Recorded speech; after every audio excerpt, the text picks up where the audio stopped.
This podcast is sponsored by Hempvana, America's #1 hemp pain relief brand. Meet Will Markham. This decorated veteran earned the Silver Star. When I returned from Afghanistan, I was in such extreme pain. I was drinking more, I was taking more pain pills. But when I started using Hempvana pain relief cream, it was literally like a miracle. I put it on the areas that hurt, my neck, my back, my knees. I didn't want to take pain pills. I know the way pain pills make me feel. With Hempvana, I have mobility, I can exercise, there's no more anxiety, there's no more anger, there's no more pain. Hempvana is high blood pressure safe and donates to the Patriot Fund. Plus, it's guaranteed to relieve pain or your money back. Hempvana is an incredible product. And now get 4 times the hemp seed oil with Hempvana's Platinum Pain Relief Cream. Save up to 20% and get free shipping at hempvana.com. That's hempvana.com for up to 20% off, plus free shipping. Hempvana.com. Aloha and welcome back to the Ohana Packers Edition podcast. Today we have our first opponent preview episode of the 2025 season. The Packers get set to open their season against the Detroit Lions in Lambeau Field. And Joe, we talked about it a little bit on our season preview episode. I don't want to say that this is a must win, but in terms of the ability to set the tone for the rest of the season, this game reigns pretty supreme because they haven't fared too well against the Lions the past 3 seasons, and it's time to stop losing to the better teams in the NFC if you're really going to be serious about contending. But how are you feeling going into Sunday's game? I would argue that it is a must-win, just because what you mentioned. How long have the Packers? What's the losing streak against NFC North rivals? And it would really set the tone for the season if they can come out with a big win week 1 against a division foe. So I'm still unsure about it because, as we'll get into a little bit here in a bit, even with this just being week 1, the injury report is like a mile long. I know they say some of them are just, ticky-tacky that'll probably be with them throughout the season, but you still don't want to see that long list going into week 1. Well, yeah, and that's kind of shitty to hear that like these guys are going to deal with these injuries for the whole season, and we haven't even kicked the first game off. But as we usually do, recording this on Wednesday night, so the team has only had one official practice with a full practice report on it. So you've got 1, 2, 3, 4, 5, 6, 7, 8, 9 names that made the injury report today. The lone full participant was Jordan Love, and the clips of practice we saw, he was going through the full reps. He was taking snaps from under center, doing all the throwing, looked to be going at full speed. So we'll speak on that a little bit later on. Limited participants, the international man of mystery, Zane Anderson, with a knee injury. Elton Jenkins returned after sitting out Monday's practice with a hip, what is now being listed as a hip, but he had the back issue earlier preseason, and now it's a hip that he's dealing with. Micah Parsons with the back, which has been under the full scrutiny of everyone this side of the sun. And Barron Sorrell, Dontavian Wicks, Savion Williams were all limited participants with a knee, calf, and hamstring, respectively. So good to have those guys back. Not so good news. Nate Hobbs out with his scoped knee, and Jaden Reed with his foot injury. Joe, let's start with the bad first. Different people have different feelings on how it is with Jaden and Ellis Hobbs. Or Nate Hobbs, not Ellis Hobbs. Ellis Hobbs was a Patriot. With Nate Hobbs, as far as Hobbs goes, I'm not very confident he's going to be able to play this Sunday, just because he's not a returning player. The scheme is new to him. He hasn't been able to. I know they showed him doing individual drills, like kind of mirroring what the guys in front of him were doing and stuff, but he hasn't fully worked out since he got the knee scope at the beginning of preseason. So it's been a couple months that he's, I know that they can do some water activities and all that kind of stuff, but it's his knee. So how much he's able to ramp up is pretty limited, in my opinion.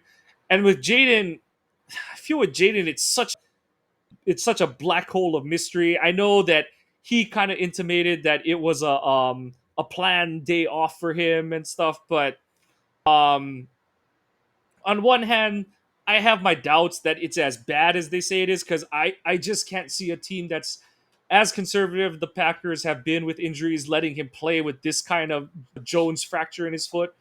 And at the same time, this is a guy that thrives off of his explosiveness, his ability to use his speed to get open deep, and his agility to get open on routes. And if he's at all hobbled or compromised, like, we all remember what it looked like when Randall Cobb would try to be out there on a bad wheel, and it was like he's just kind of taking up space out there. So, of the two, which one do you think has a more realistic chance of playing come Sunday? I would say Hobbs, just because they claimed that after the scope that he would be ready week 1. So I would put it more on that. I wish we could find out more about what's going on with the Jaden Reed stuff, because you got one side claiming it's a Jones fracture, then you got all this other speculation going on with it. So with not knowing what his whole situation is, because I was just doing a quick read over what a Jones fracture actually is, and it's the break in the 5th metatarsal of the foot. And it doesn't sound like something you're going to be able to play fully with. You think about running routes as a receiver, you're pushing off your foot, and when you go to do any kind of breaking route, basically whenever he's cutting anything to his left, because you're pushing off I'm not sure which foot it is, but if it's his left foot, any routes breaking to his right, and if it's his right foot, any routes breaking to his left, he's just not going to have any explosiveness off that foot. And that's, forget cutting, like, I don't know what he's going to look like if he tries to run. I know we've seen some clips of him jogging around the practice field and stuff like that, but that's light action, half speed, all that kind of stuff, so it doesn't bode well. But even if he's just jogging, just what I'm reading from what a quick Google search has given me, even just kind of jogging, and if he's not having any issues with that, I don't know how that could be a Jones fracture, unless they've got it so shot up with drugs that he just can't feel the foot or something. But because it's common symptoms are pain on the outside of the foot, possible bruising in affected area, difficulty walking or bearing weight on the foot. So if he's able to bear some kind of weight on it and not have issues, then is it a Jones fracture, or is it just I don't know, did he severely stub his toe, something along. I'm not trying to joke about the situation, it's just we're so in the dark with his injury that and like you said, with the way the Packers are conservative with their medical stuff, I just don't see them playing him through Jones fracture. Specifically and like I said, this is just a quick Google search saying that best treatment for it is immobilization for at least 6 weeks, or surgery if it doesn't heal properly. Well, it's not like a hand injury where you can throw a cast on it and go out there and play a little bit. You can't run around in a cast. I don't care how good you are. You'd be Usain Bolt and have a cast on your foot and still not run as well as you'd hope to. So to go back to your original question, I would have to say Hobbs is probably a little bit more there, just because, like I said, that was everything that we kept hearing was going to hold him out for the whole preseason, and he should be good to go for week 1. And this could just be resting up, and we don't know what they do outside of the media portion of practice. This could, for all we know, this could just be head games against the Lions. Hold him out of the media portion so we have no clue if what he's doing or anything like that. And then when they get into the non-media portions, then he's participating as best as he can. Yeah. So, like we always say, we are always making our talking points for this episode off of one day of practice, unless it's one of the short weeks. So, things are literally changing by the time you're listening to this episode. But, it's not the best feeling for either of those two. And those are two pretty important players. I don't want to say Reed's any less important, but, Hobbs was expected to be your starting corner, your potential nickel when they rotate in if they wanted to go with three corners, or he'd stay on the perimeter and you bring Bullard in and play a nickel spot. And, they're okay at both spots because, at least at corner, you can turn to Valentine and Nixon to be your starters, and you at least have the option of throwing Bullard in the slot or doing something, or it won't be necessarily a nickel, but you can throw Hopper out there to cover a tight end or something like that, or you can use like Oladapo or whatever. They have options there. And then as far as as Reed slot or anything like that, it's really good that Wicks is back.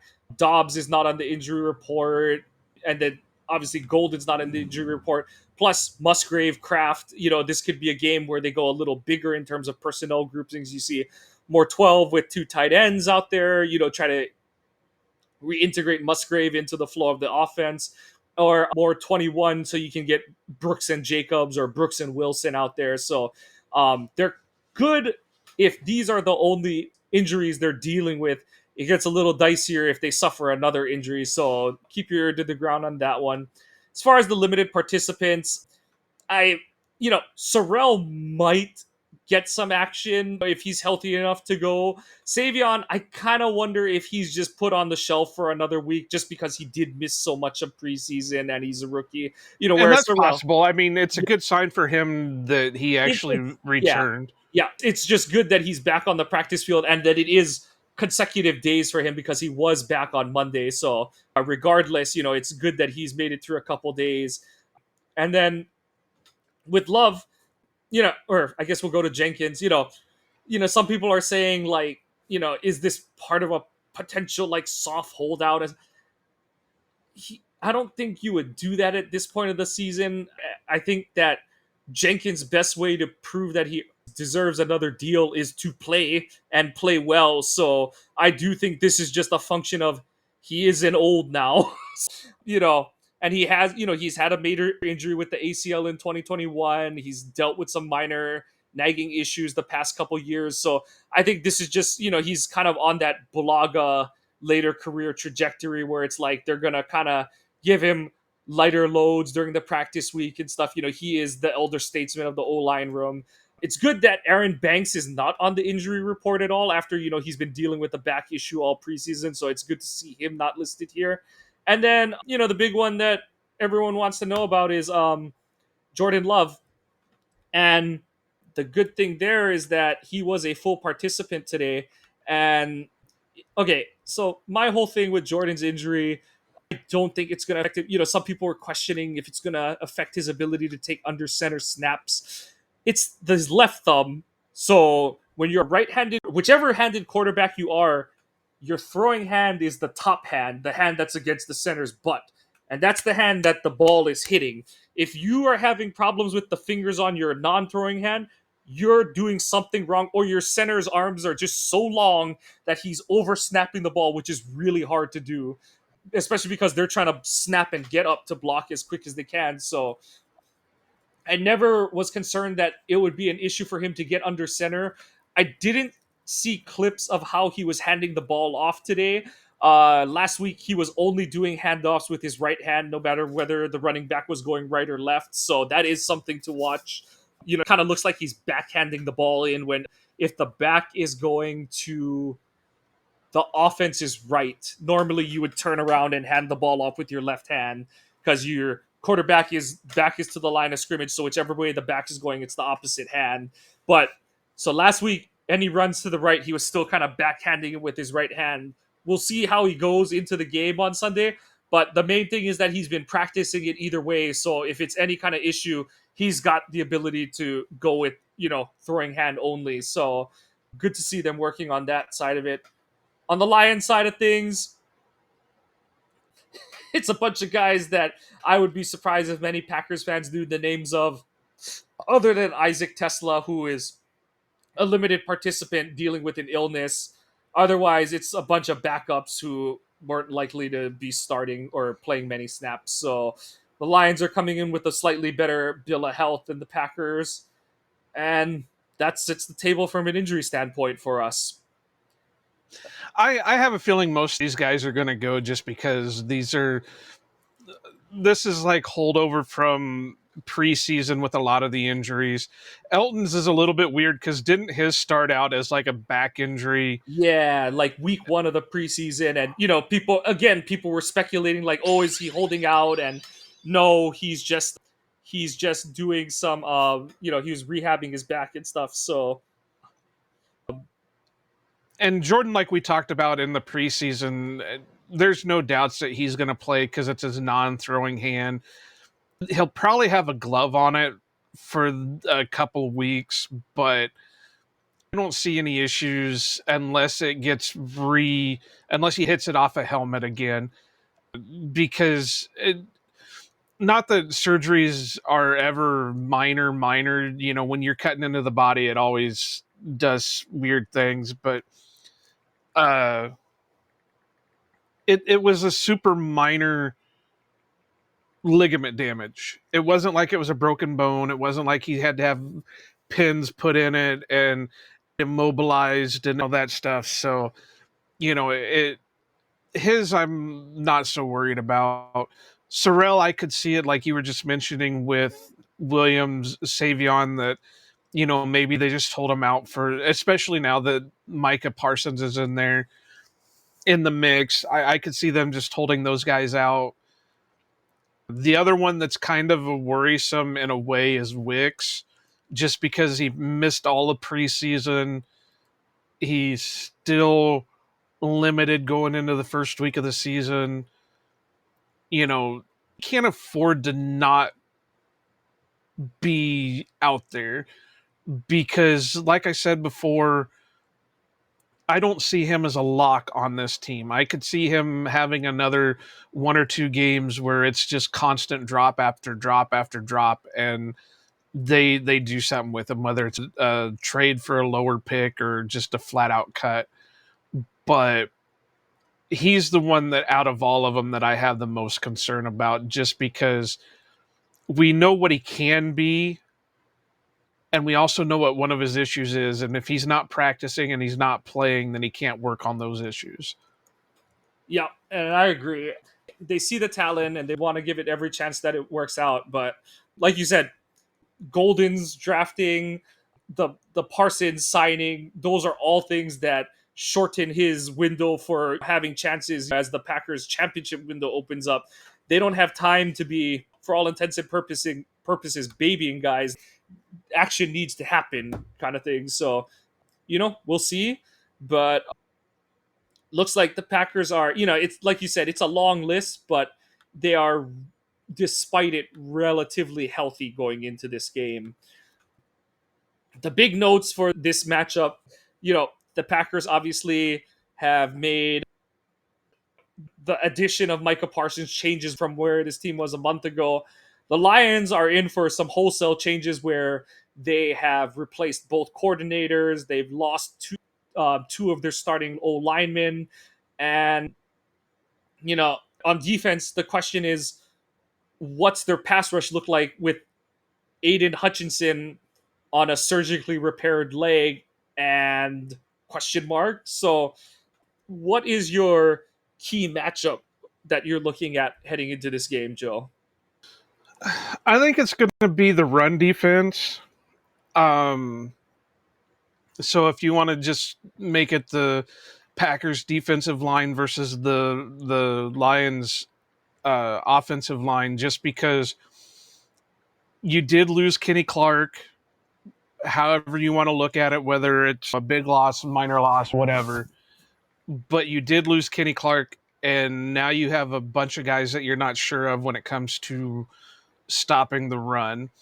We know what Devontae Wyatt is. He's more of a pass rusher, but this puts pressure on him to become a hybrid where both a run defender and the pass rusher. Same with Carl Brooks. Same with Jacoby Wooden. It's going to put a lot of pressure on Brinson and Stackhouse if they're active, because we won't know if they're active until, what is it, an hour and a half before game time or something like that. So, yeah, my answer has got to be what matchup is going to be the run defense versus the run offense. Yeah, that's one of my X factors for the game too. Is like Detroit's one of their building blocks has been the physicality of their offensive line, and they lost two of the the ringleaders in that group. Their center, whose name is escaping me right now. Ragnow? Yes, thank you, Frank Ragnow. He was one of the tone setters for them. I know that everyone talks about Penei Sewell, but Ragnow was literally the pivot and the anchor point for that O line. He was one of the tone setters, and Kevin Zeitler left to sign a free agent deal with Tennessee or something like that. So it's going to be some big changes for Detroit heading into this season, and it remains to be seen how that all fleshes out. And I know, like you said, I know losing Kenny, maybe more symbolic blow more than what he was giving them physically on the field, but at the same time that's an experienced player that you have to replace, and it's on guys like you said, like all the ones you named, Wooden, who is stepping into the starter's role, Brinson, Stackhouse, but also Wyatt. We're in year 4, and Wyatt is still not a much improved run defender over what he was coming into the league. And that was always his biggest weak point, was his ability to anchor versus the run, especially in this scheme where he's not being asked to take on double teams. He's being asked to be like a defense, a line of scrimmage penetrator, and he just cannot get washed by single blockers anymore. We know what he can do as a pass rusher. We saw the leap from him last season. I do think it was legitimate. And at the same time, they're not going to trust him to stay on the field if he can't hold up against the run. And whether that's turning to Carl Brooks or if it's putting both the Georgia boys out there to start the game, whatever it is, if Wyatt can't figure it out, that really puts a damper on what the Packers are able to do defensively. And circling back to the Lions losing 2 linemen, you don't want to see this interior defense get its lunch handed to them by the Lions, who are replacing them with what I think are lesser players. So gotta see better play from the interior defense there. And I think offensively, it's sort of a similar thing where win the line of scrimmage, for the most part, the Packers O-line, I know that Jenkins has shuffled over and Banks is in at left guard, but sort of the idea is to add some beef up front, and you want to see that pay off for the Packers going into this week. I know that obviously, Jordan's healthy and we're going to want to see him take a leap as a starting quarterback, but at the same time, especially early in the season, to help like ease the offense into the season and all that kind of stuff, that LaFleur is going to be able to want to lean on his run game. And in order to do that, this, slightly shuffled O-line is going to need to pull its weight. And, the Lions are going to be without Ali McNeil, who might have been their best interior defensive lineman. He's still recovering from an ACL tear. Like I said on the preview episode, I expect Hutchinson to be as much of himself as as possible. But this is a major injury he's coming back from, and you just don't know how guys come back. Sometimes guys come back and they're just totally fine, and other times you get a Derek Sherrod situation where that guy just can't move like he used to before because the injury was that severe. So the Packers have to test it early, and on either side of the ball, they need to own the line of scrimmage. That's how they're going to flip this matchup and be back to, dominating the Lions like they did for the better part of our fandom of the Packers. For sure. And, another matchup is going to be key is, obviously you kind of mentioned it with the Hobbs injury and that, but, how's the secondary going to hold up against Amon-Ra and Jamison Williams, and my mind is blanking on the other ones that they have on the team. I know they just traded Tim Patrick last week, but when Laporta at tight end and stuff like that. So, that's another matchup is how is this defensive back how are the group of defensive backs going to hold up against that kind of thing? And you know what you're going to get with Jared Goff. He's going to throw it as much as he can. And, you know, I won't say that he's an elite quarterback, but he's definitely not a bottom of the rung type quarterback either. So, you know, it is what it is. But like I said, that's going to be another matchup. And then one area that, I'm really excited to see what this receiving group is able to do. And when I say receiving group, I want to see Golden get out there against, what is still a. I know that everyone talks about Kirby Joseph and Brian Branch, but I don't think this cornerback room for the Lions is special. The Bama kid that we all wanted, he hasn't progressed like everyone expected him to. Rakestraw is out for the season. As much as I want to see the Packers out physical the Lions, if Love and this receiving group can get it going tomorrow or on Sunday, I'm all here for it. Forget style points, forget all of that stuff. Just get this win. It's week 1. Like you said, set the tone for this season. Don't get off to a bitter. It always blows my mind whenever they're like, this is LaFleur's first home season opener. That really just boggles the mind when you think about it, in that fact that, this is his 7th season in Green Bay and he's never coached. Week 1 has never been home opener for him. And I believe he's undefeated in them. So, knock on wood. But I do want to see how he has this group ready to go coming out. And that's kind of been something that we've been able to dog him for a little bit in his first few years, is that this team hasn't gotten off to the fastest of starts every season. So we've seen LaFleur try to make adjustments to hopefully jumpstart his team, mainly his offense, going into the season. And I'm excited to see if he can make it happen. Anything that you're excited for, or anywhere you think we have a mismatch against the Lions? No, I was just looking at their depth chart, and yeah, outside of their 2 starting safeties, I'm not really sold on their defensive backs.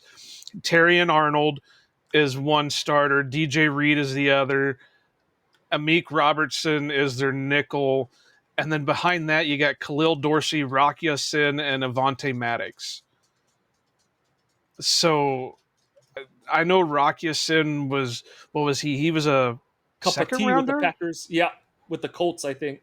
Yeah, and then bounced all for the longest time a little bit with the Packers, but I mean, outside of their starting safeties, what's going to help the Lions is if they can get pressure.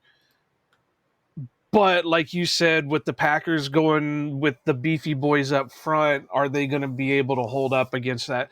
Which goes back to another thing, like I said, offensive line versus defensive line, where I was talking more Packers defensive line.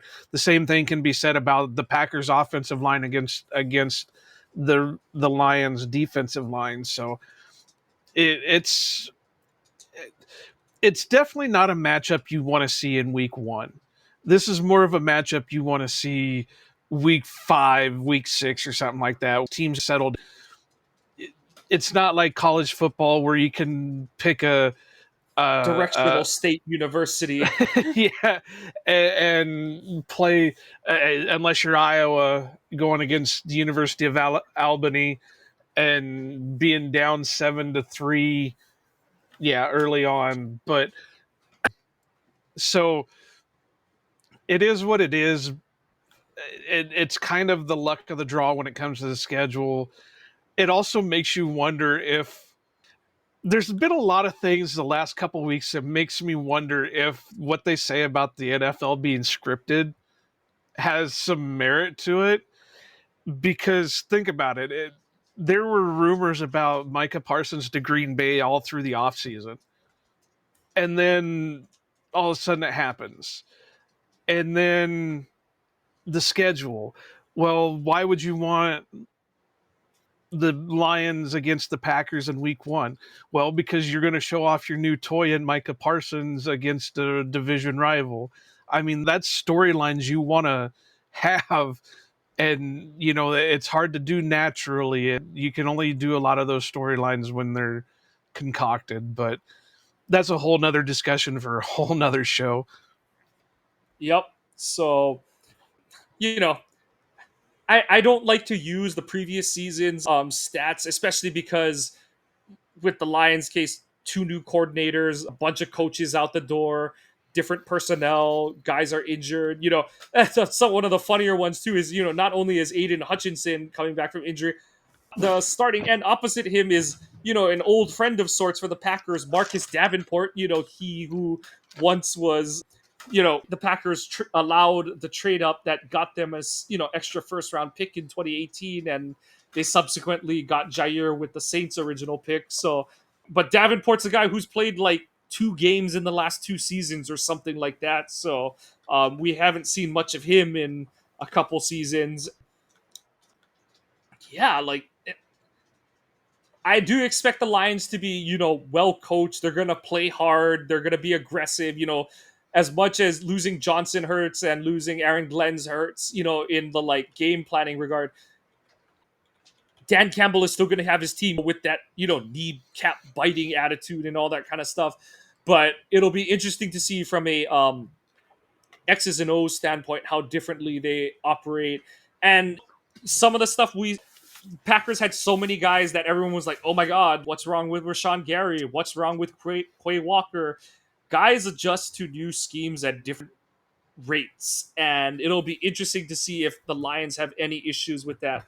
The one thing you do worry about a little, not worry, but their new offensive coordinator did make a comment that like the Lions did do a lot of good stuff. You know, Johnson was really he had a lot of ingenuity and creativity, but their new coordinator did kind of say that his intent was to sort of bring it back to more of a meat and potatoes, pound the rock offense. So we'll see how that equates to the on-field product for the Lions. And like I said, at the end of the day, this game comes down to the simple question of, can Green Bay win the line of scrimmage? And they've been working on changing that arithmetic for the last couple years, and we'll see how that comes out. You know, the best case scenario I can see for the Packers is that they're able to, you know, get and sustain a 2-score lead, whether, you know, it's like 10-14 or more, hopefully more.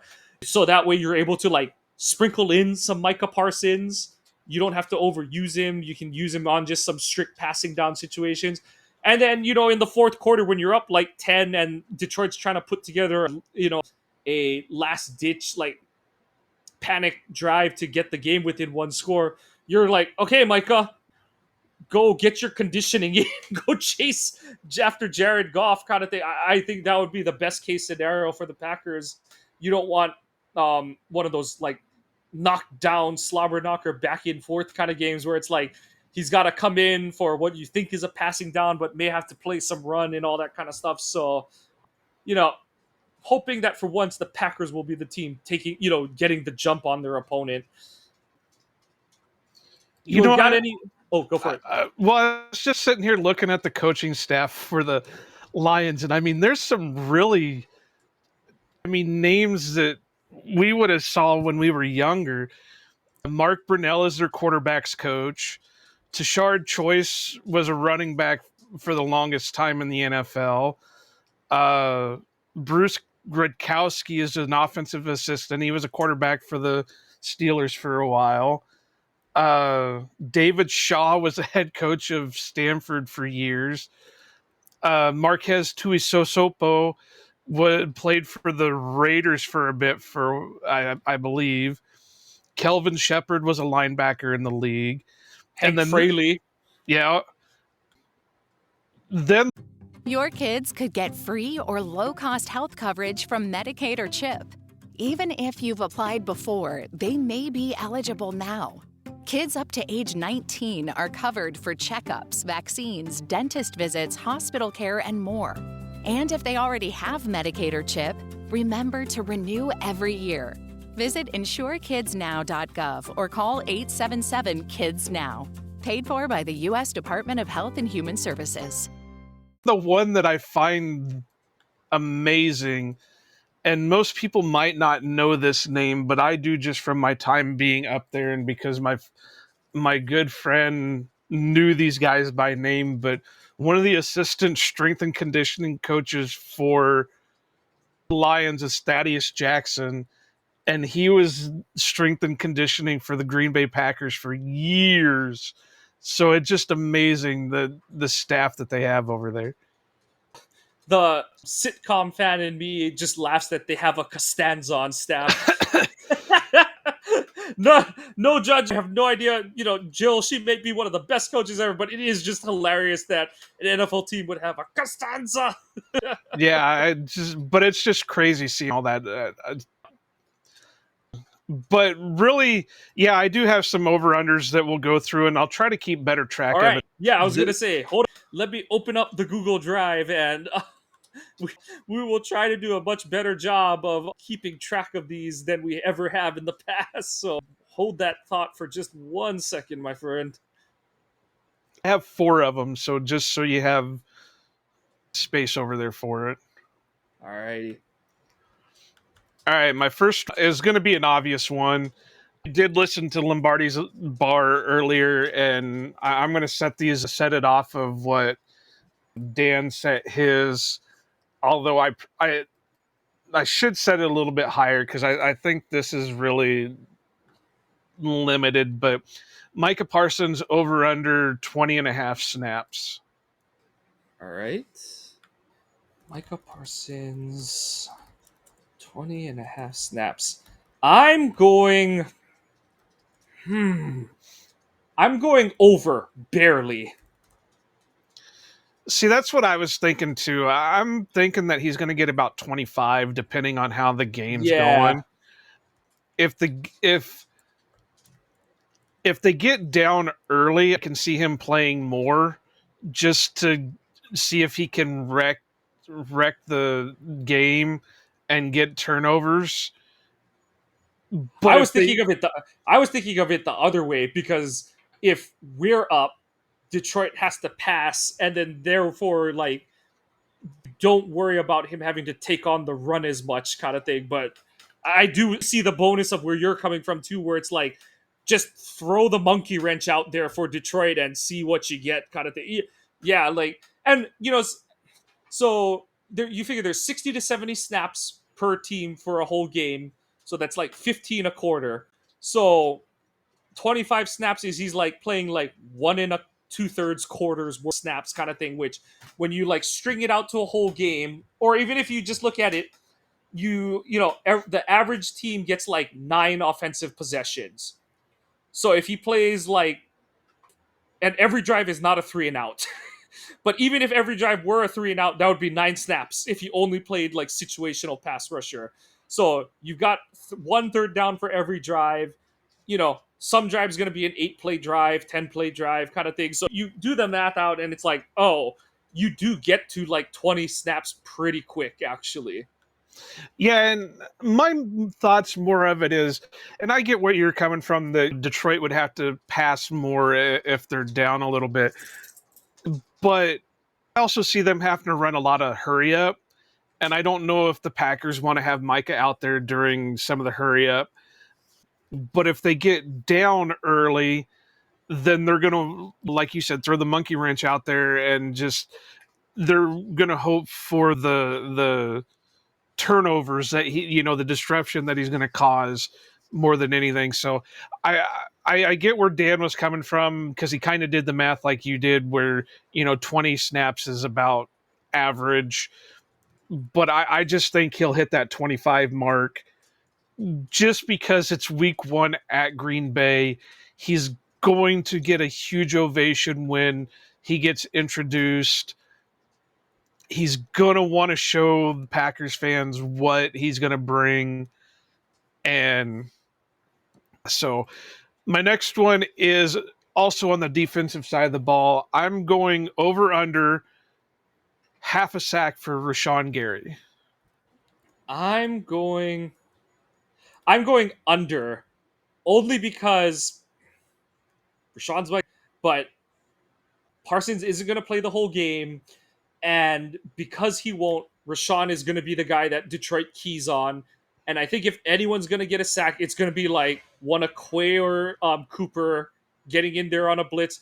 Or I think it's going to be your dude, Lucas, who's going to be like, if Rashawn or if Micah is, target one for the Lions, Lucas with his revamped, and everybody, even Kenny on his way out the door, has been singing praises of Lucas. We've seen it. Some people were kind of poo-pooing the preseason game, but I'm like, none of those teams when he played meaningful snaps were throwing anything of like a legitimate passing offense against him. It was all quick 3-step drop kind of shit. And I mean, unless Lucas just runs through, like literally runs through a guy, he's not gonna win on a 3-step drop if it's executed properly. That's just not the kind of rusher he is. So I thought I could see the improvement. I honestly thought he was improving as last season went down the stretch. And like I said, one of the things that I lamented and questioned was why he wasn't starting the second, after Preston was traded. I thought that was a big missed opportunity. But yeah, I'm going under on Rashawn getting that half a sack. I'm going to say he gets the full sack. And this is the scenario that I've been thinking it out of, is that it's going to be early, whether it's first possession, it'll be the first Dallas possession of the offensive side of the ball. I can see throw Mike out there for the first time. They're going to throw Rashawn out there for alongside Micah for the first time. They're going to have Devontae out there. They're going to have probably Kobe Wooden. And it's just going to be a pure rush down. And I could just see him, they're going to try to double Micah, obviously.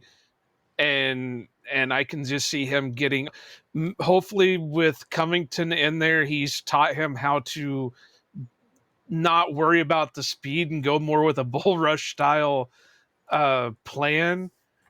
But that's how I see it going down. And he has had success against Taylor Decker. Like when Rashawn has had it going against Detroit, he has taken Decker's lunch money in a bunch of their matchups. You had the big Thanksgiving game in 2023. He had a couple nice sacks against him he had definitely one where he just did the thing where he hugs around him after he pushes him into Goff. And then I think back in 22, he had one before he had a couple QB hits before he got injured. So yeah, like I said, I'm just playing the Parsons isn't going to play a lot and therefore Rashawn's going to get doubled and stuff. But like you said, his shots are going to be on those plays where Parsons is on the field, or he just might have one of those games where it's like, fuck it. That's the part too that as much as everyone's talking about how much Parsons will help, will definitely, it's going to be a symbiotic relationship between the two and Lucas with Parsons on the field and stuff. It also is just going to motivate those guys, the incumbent players, because it's like, oh, you guys were singing us a bunch of praises, but you still went out and made a sensible, a move anyone would make, but shit, I still matter kind of thing. So yeah, those guys are still motivated on their own as well. They are. But I just, like I said, we're going to have that first game vibe. And it's not going to look pretty, but, there's going to be a lot of pressure on it where it's the first time they've played in Green Bay for week 1 and, in the whole LaFleur era, I believe. So that's at least 7 years. So there's going to be an aura around it that something's got to get done. All right. So now I got my 2 offensive side. My first one is Love touchdowns 2.5. Passes or just touchdowns in general? I just use touchdowns in general. I'm going over. All passing. I think I'm going to go under. Jacobs. Yeah, there's going to be the whole Jacobs factor. There's going to, of course, they're going to throw out some of the, the jet sweeps or whatever. So unless it's one of them pop passes that look like a jet sweep, but it, whatever. I think there's going to be other way, and then there's always a chance that the defense will score points too. So I don't think it's going to be too far under. I think it's going to be like right at 2 touchdowns. But yeah. And then the last one I got is Josh Jacobs over under 50.5 yards. Rushing or Rushing. I'm going over because I have Packers winning. I'm going to say over, but it's not going to be by much, just because I think they're going to try to be more of a balanced. I don't think they want to put too much on him to start. They're going to throw Wilson out there. They're going to throw Brooks out there. Yeah. I think people have to remember that Brooks wasn't really integrated to this roster until like week 6 of last year, basically. And then they, like you said, they know they can turn to Jacobs, but that was really out of necessity to start last season because of Jordan's injury, such. And so, yeah, I agree that, they're going to want him. I don't think he's going to get 20 carries this game unless like Detroit is absolutely just hemorrhaging yards. I think they're going to try keep him in that like 15 to 18 carry range.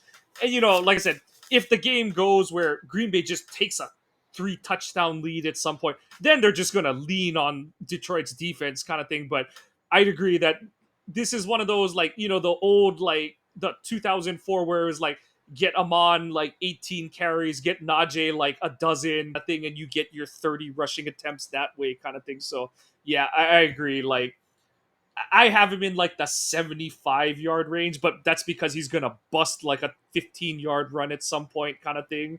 So yeah, it'll be like a one of those like 75-yard averaging 4.2 and like a couple touchdowns kind of game. Because like I said, I want us to win. Well, here's a fun one for you. Over under souls that Josh Jacobs is going to take this game. Ooh.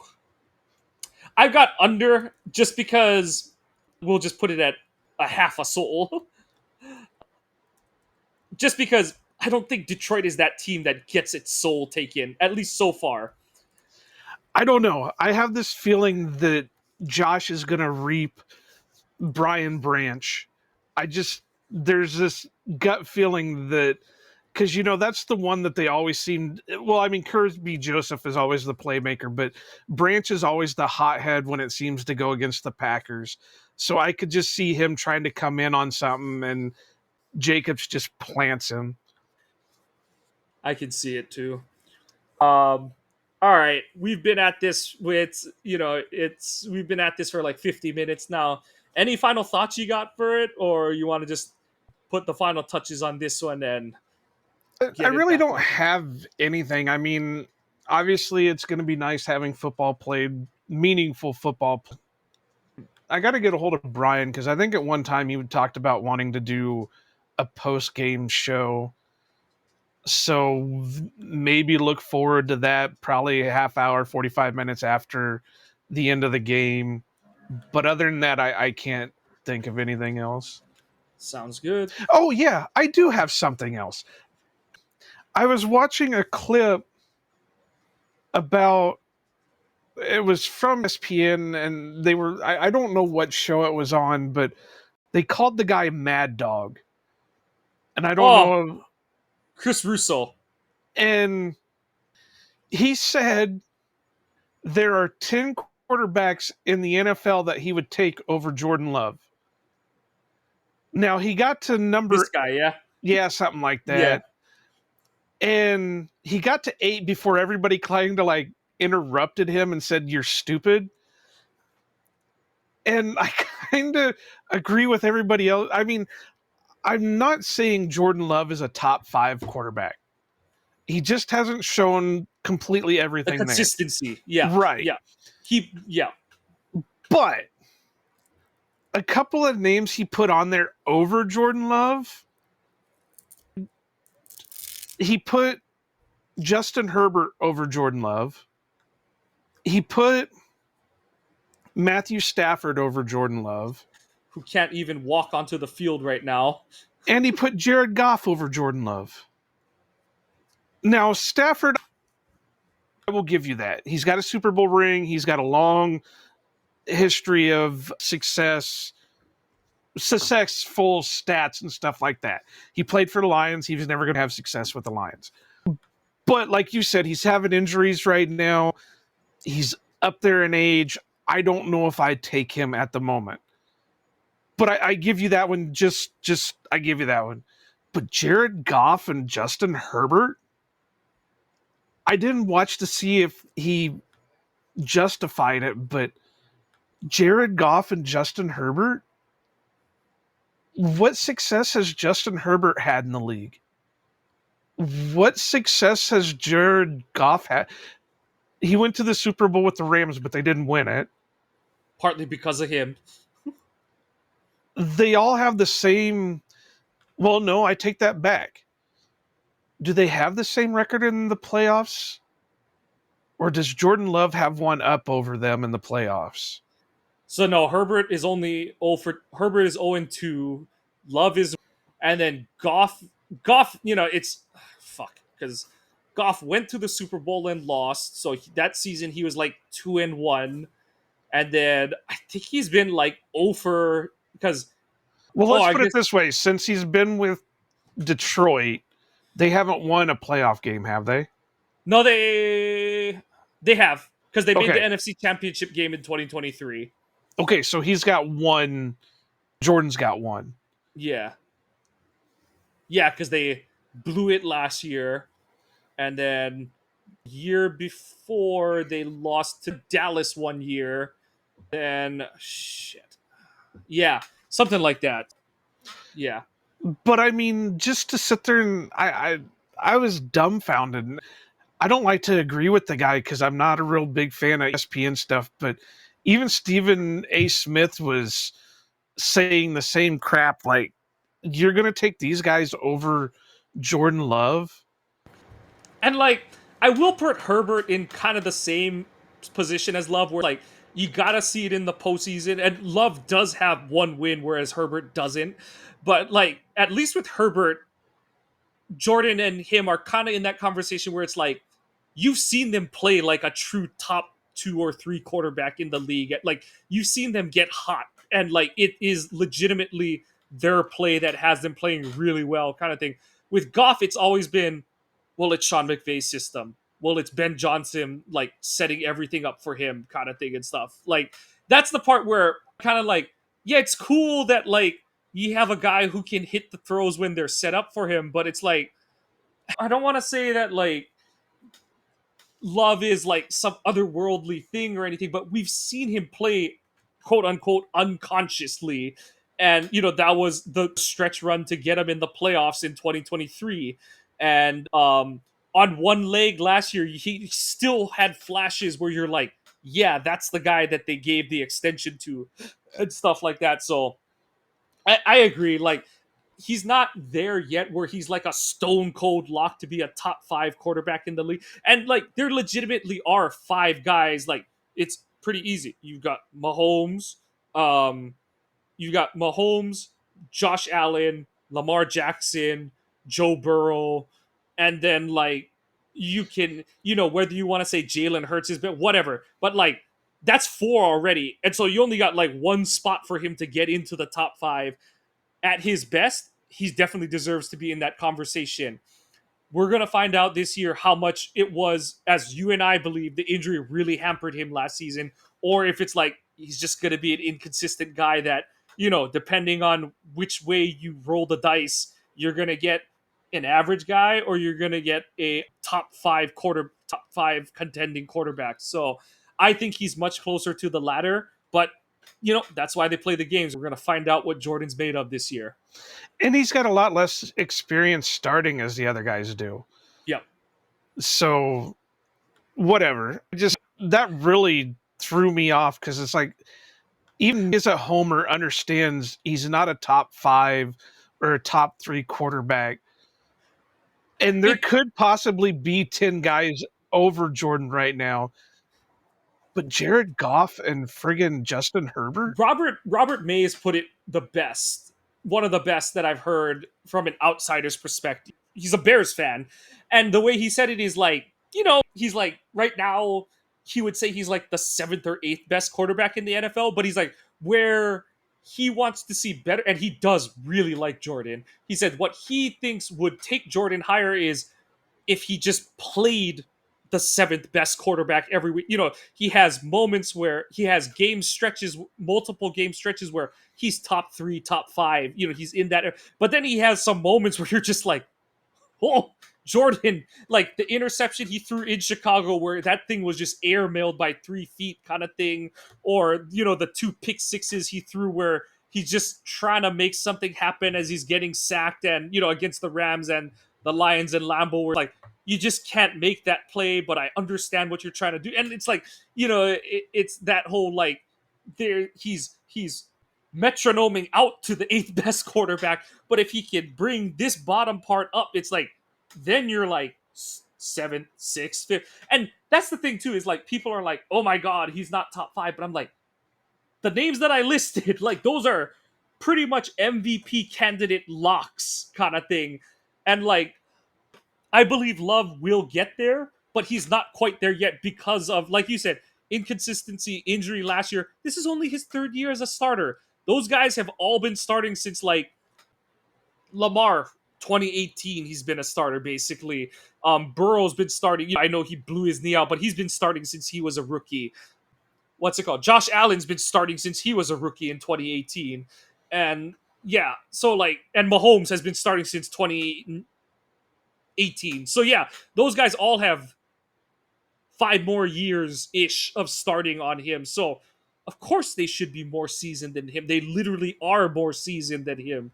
So yeah, I think a lot of this like poo-pooing Jordan's play is literally coming out because the Packers traded for Parsons, and now it's like, it's the Dallas people saying like, oh, Parsons wasn't that important, and all the other media are like, oh, well, Jordan Love's still your quarterback, and he's not that good. So it's like,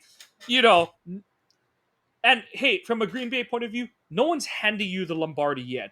Like, they don't do that. We tease the Bears every time for winning the offseason. It really fucking does feel good to win the offseason. You draft a receiver for the first time in Matthew Golden's lifetime, and you go out and acquire a defensive player of the year, maybe league MVP caliber player who's possibly hasn't hit his athletic prime yet. And yeah, like, of course, the haters are going to come out of the woodworks because they're like, well, something's got to be imperfect about that team because no one wants to admit that, Green Bay shouldn't be in the upper echelon, but they were like, fuck it, we're doing whatever we have to get in there. And people don't like it when a team that, quote unquote, doesn't deserve to be in an echelon gets to an echelon due to whatever talent acquisition. So it is what it is. And that's where it circles back to why this game is so important. You go out, you kick Detroit in the teeth, you win this game, especially if you manage to win it by 10 or more points. That sends a message that, like, hey, this team is different. Like, yeah, they made the playoffs the last 2 years, but they really backed in or, like, snuck in the back door kind of thing. You beat Detroit, that just changes the tone around this team. People go, oh, shit, maybe they are for real. So, hence, that's the importance of this game. Joe, you got any last thoughts before we put a bow on this one? All right. No, that's it. I just had to bring that up because I just saw the clip today and I was like, no way. Yep. No. Yeah, they're putting out that kind of crap. They're putting commercials into Red Zone. We'll talk about that more on Sunday. But hey, for Iowa Joe, I'm Mike. Check us out. Check out ohanapackers.org. Carlos is putting out a lot more stories. I'm going to get back into writing because the season's back around. Check out the merch. Check out Cheese Talk Radio. Excuse me. Follow us on our social medias. The Packers, let's get this thing rolling. Iowa Joe and I, there's only so much we can say because the story is not written for the Packers. As much as Joe joked earlier that maybe the season is scripted just a little bit, it's time for the Packers to write the conclusion to their own story, and it's all right in front of them. But until we record on Sunday after the game, for Iowa Joe, I'm Mike Kawano. Go Pack Go, and aloha.